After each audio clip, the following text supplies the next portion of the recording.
Welcome to the Tech Egg. Don't get scrambled. Enjoy the video. You need iOS 13 or later and enough space. Open Safari and go to VPN Gate. Once there, scan the server list and tap a server showing low ping and high uptime. Make sure you already installed OpenVPN Connect from the App Store and granted permission for VPN profiles. After you tap the chosen server, tap the OpenVPN configuration link. Your device will prompt to open OpenVPN Connect. This starts the import of the profile.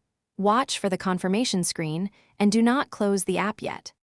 You will see the OVPN profile in OpenVPN Connect. Tap the plus icon to import it. Once imported, review the profile settings and edit the name so you recognize the server later. Make sure to enable DNS and IP4 routing so all traffic goes through the tunnel. If the server suggests disabling IP6, follow that to avoid leaks. If the profile requires credentials, enter them now and save. After saving, toggle the new profile to connect and watch for the green connected indicator at the top of OpenVPN. Once connected, verify your IP on a lookup site to confirm traffic flows through VPN Gate. Test a geo-block service or load a website to ensure pages resolve.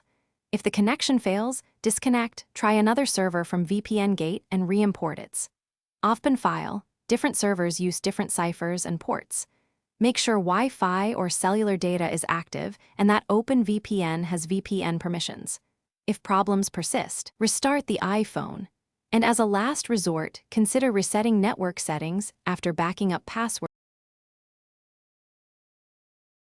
Thanks for watching. Consider subscribing if I helped unscramble your problems.